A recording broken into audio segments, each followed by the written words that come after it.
میرا نام رضیہ ہے۔ میں اس وقت امریکہ میں ایک اعلیٰ عہدے پر فائز ہوں۔ پاکستان میں میرا تعلق ضلع اوکاڑا کے نواحی گاؤں سے تھا۔ میری والدہ مجھے جنم دیتے وقت ہی فوت ہو گئی تھی۔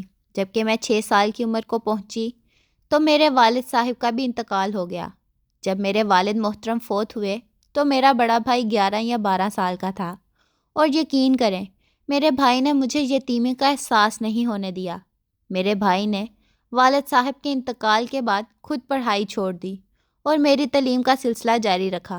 والدین کی وفات کے بعد جب ہم بالکل یتیم ہو گئے تو 10-12 دن پھپھو نے ہمیں کھانا پینا دیا اور اپنے گھر میں رکھا۔ اس کے بعد ہماری کفالت کرنے سے انکار کر دیا، ہمیں گھر سے نکال دیا۔ میرا بھائی مجھے لے کر خالہ کی دہلیز پر چلا گیا۔ خالہ نے ہمیں رکھنے کی حامی تو بھر لی، مگر خالو نہ مانے، تو مجبوراً خالہ کو بھی اپنا فیصلہ واپس لینا پڑا۔ اب ہمارے پاس کوئی سہارا نہیں تھا، تو میرا بھائی مجھے لے کر واپس اپنے گھر آ گیا۔ میرے بھائی نے دکان سے میدا ادھار لیا، آلو چنے لیے، گھی لیا اور گھر آ کر جیسے تیسے سموسے بنا کر رکھ دیے۔ صبح فجر کے وقت اٹھ کر آگ جلائی، سموسے تلے اور اسکول جانے کے ٹائم پر تھال میں سجا کر سموسے اور چٹنی سر پر رکھ کر میرا ہاتھ اپنے ہاتھوں میں پکڑا اور اسکول چل دیا۔ میں سارا دن اسکول میں پڑھتی رہی۔ میرا بھائی اسکول سے باہر اسٹاپ پر بیٹھا سموسے بیچتے رہا۔ جب بچوں کو 15 منٹ کے لیے بریک ہوئی تو میرے بھائی کے تقریباً سارے سموسے بک گئے۔ صرف 2 سموسے میرے بھائی نے اپنے اور میرے لیے بچا کر رکھ لیے، جو کہ چھٹی کے بعد وہ رات کے وقت روٹی کھانے کی جگہ پر استعمال ہوئے۔ میں چونکہ ابھی فقط دوسری جماعت میں تھی، جبکہ میرا بھائی بھی 11-12 سال کا تھا، اس لیے روٹی ہانڈی بنانا ہمارے لیے ممکن نہ تھا۔ مجھے سمجھ تھی، پھر بھی میرا بھائی اتوار والے دن میرے لیے روٹی سالن یا چاول بنانے کی کوشش کرتا، گو کہ وہ زیادہ تر خراب ہو جاتے، کھانے کے بھی قابل نہ رہتے، مگر پھر بھی میرا بھائی میری خاطر یہ کوشش ضرور کرتا۔ وقت گزرتا رہا، جب میرا بھائی میری خاطر محنت کرتا رہا، میں پڑھتی رہی، سموسے بیچ کر ہم اپنی بھوک مٹاتے رہے، جیسے تیسے زندگی بسر کرتے رہے۔ سال بعد زمینوں کا ٹھیکہ بھی مل جاتا، جسے میرا بھائی میری تعلیم اور شادی پر خرچ کرنے کی خاطر محفوظ کر لیتا۔ جب میرا بھائی 17-18 سال کا تھا، اس نے زمین ٹھیکے پر دینا بند کر دی اور خود کاشت کرنے لگا۔ اب میرا بھائی صبح صبح مجھے اسکول چھوڑتا اور واپس آ کر اپنی کھیتی باڑی کا کام کرتا۔ دوپہر میں سموسے بنا کر بریک ٹائم اسکول پہنچ جایا کرتا، لڑکے اور لڑکیوں کے اسکول میں سموسے بیچتا، اور چھٹی ٹائم مجھے ساتھ لے کر واپس آ جاتا۔ اب میں کھانا بنانا سیکھ چکی تھی، جیسے تیسے بنتا میں کھانا بناتی، اور میرا بھائی کھانا کھانے کے بعد کچھ دیر آرام کرتا۔ سیکنڈ ٹائم کو مجھے ٹیوشن پر چھوڑ کر اپنی زمینداری کا کام نپٹانے لگتا، اور شام کے بعد اپنے کاموں سے فارغ ہو کر مجھے ساتھ لیے ہوئے واپس آ جاتا۔ گھر آ کر کھانا کھاتے، تھوڑی دیر ہم بہن بھائی آپس میں گفتگو کرتے، جس کا زیادہ تر موضوع میری پڑھائی اور میرا مستقبل ہوتا۔ میں نے پڑھائی میں بہت محنت کی، جہاں تک کہ میری ٹیچرز کے گائیڈ کرنے پر میں نے او لیول اور اے لیول کا امتحان پاس کر لیا۔ مجھے اسکالرشپ پر امریکہ کی بہترین یونیورسٹی میں داخلہ مل گیا۔ میرے اخراجات پورے کرنے کی خاطر میرے بھائی نے اپنی ساری زمین بیچ دی اور مجھے تعلیم دلوانے کی خاطر اسکالرشپ پر مجھے امریکہ بھیج دیا۔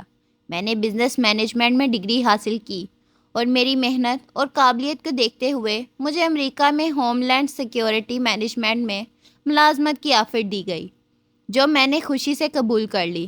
البتہ جیسے ہی میں نے ملازمت شروع کی، میرا رابطہ بھائی سے کم ہو گیا۔ یہاں تک کہ میرے بھائی نے مجھے اپنی شادی کے متعلق بتایا تو بھائی کی شادی پر جانا درکنار، مجھے تو بھائی کی شادی والی تاریخ بھی یاد نہ رہی۔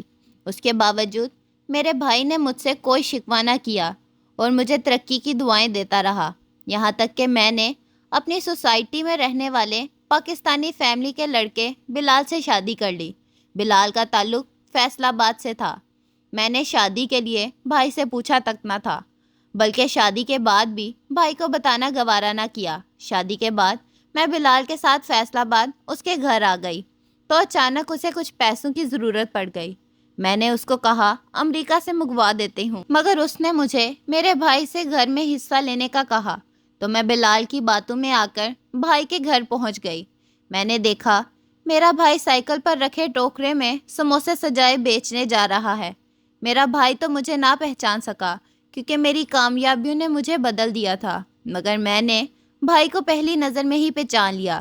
جب میں نے اپنا تعارف دیا تو میرا بھائی مجھے گلے لگا کر سسکنے لگا، مگر پہلی بار مجھے بھائی کو بھائی کہتے ہوئے شرم آنے لگی کیونکہ میرا تعلق اب ریڈ کلاس سے تھا۔ اگر مجھے گھر سے حصہ نہ لینا ہوتا تو شاید میں اپنے سگے بھائی کو بھی ماننے سے انکار کر دیتی۔ مجھے میرے بھائی کے جسم سے پسینے کی بدبو آنے لگی، یہاں تک کہ میں نے سانس روک کر بھائی کو دھکا دیتے ہوئے خود سے الگ کیا، اور پھر جب شوہر کے تعارف دیا تو میرے بھائی کی آنکھوں میں بھی حیرت اتر آئی۔ وہ پتھرائی ہوئی آنکھوں سے مجھے دیکھنے لگا۔ جب بھائی کے حواس بحال ہوئے تو مجھے اور میرے شوہر کو گھر لے گیا، مجھے اپنی بیوی اور بیٹے سے ملوانے لگا۔ میرا بھتیجا اپنے معصوم ہاتھوں سے میرے لیے اسٹیل کے گلاس میں کولڈ ڈرنک لے کر آیا تو میرا دل اسٹیل کا گلاس دیکھ کر اتنا خراب ہوا کہ مجھے الٹی آ گئی۔ بعد میں مجھے پتا چلا کہ میرے بھائی کے گھر میں سب سے قیمتی برتن وہ اسٹیل کا گلاس تھا، ورنہ میری بھابھی خود مٹی کے برتن بنا کر گھر میں استعمال کرتی تھی۔ گزرے ہوئے کل تک اسی گھر کی در و دیوار سے مجھے محبت تھی۔ میرے بھائی نے مجھے شہزادیوں کی طرح اس گھر میں رکھا تھا۔ امریکہ جانے سے پہلے میرے لیے گھر نہیں محل تھا، مگر آج مجھے اس گھر سے گن آ رہی تھی۔ البتہ میرے کمرے میں میری چارپائی پر بہترین سا بستر لگا ہوا تھا، اور میرا بھائی ہر وقت ہر حال میں میرا بیڈ اور بستر ٹھیک رکھتا تھا تاکہ کسی وقت بھی میری بہن آئے تو اسے آرام کرنے کے لیے انتظار نہ کرنا پڑے۔ جب مجھے قے ہوئی تو میرا شوہر سمجھ گیا۔ میرا شوہر میری کیفیت سمجھ گیا۔ اس نے فوراً بھائی سے مودے کی بات کی اور گھر میں میرا حصہ الگ کرنے کا کہا۔ میرے شوہر کی بات سن کر میرا بھائی طیش میں آ گیا اور کہا، میں نے اپنا سب کچھ بہن پر قربان کر دیا، تم کون ہوتے ہو گھر میں حصہ مانگنے والے؟ اور ساتھ ہی بڑے مان سے میری طرف دیکھتے ہوئے کہا، میری بہن کو میری مجبوریوں کا پتہ ہے، وہ کبھی بھی مجھے گھر سے بے گھر نہیں کرے گی۔ میرے بھائی کی آنکھوں میں میرے لیے ایمان تھا، جو میں نے یہ کہتے ہوئے توڑ دیا کہ میں اپنے شوہر کے ساتھ ہوں، اپنا حق لینے آئی ہوں۔ میرے بھائی نے مجھے صاف صاف کہا کہ میں نے ساری زمین بیچ کر تمہاری پڑھائی پر لگا دی، اب گھر میں تمہارا کوئی حق نہیں۔ تو میں واپس آ گئی اور اپنے شوہر کے کہنے پر بھائی پر بٹوارے کا کیس کر دیا۔ لینا دینا کر کے ہم نے جلد فیصلہ کروا لیا، کیونکہ پاکستانی قانون میں امریکی نظام کے سامنے پاکستانی لوگوں کی اوقات آوارہ کتوں سے بھی کم تھی۔ پولیس کی مدد سے گھر خالی کروا کر بیچ دیا، اپنا حصہ وصول کیا، باقی پیسے بھائی کو دیے اور امریکہ واپس آ گئی۔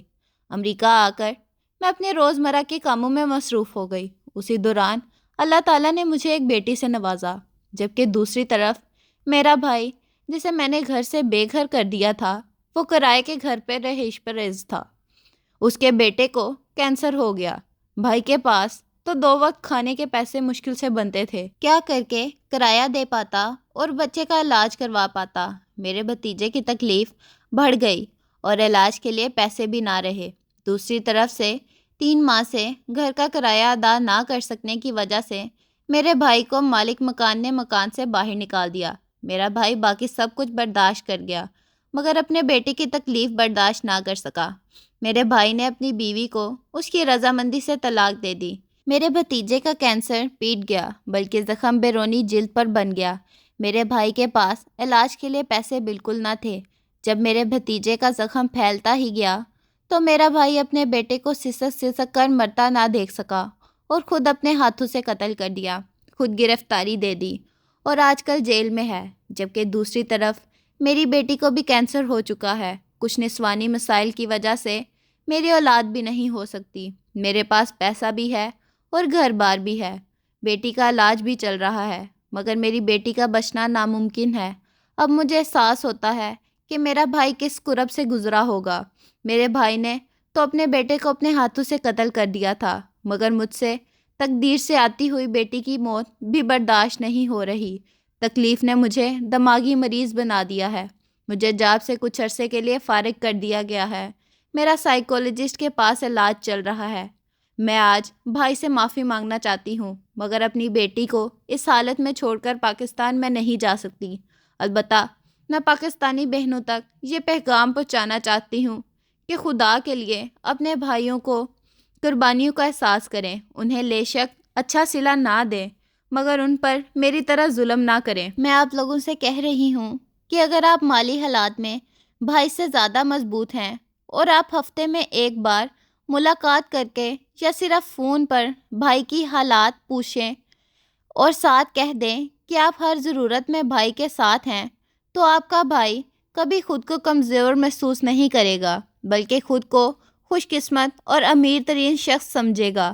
اپنے بچوں اور بیویوں کو اپنی مثال دے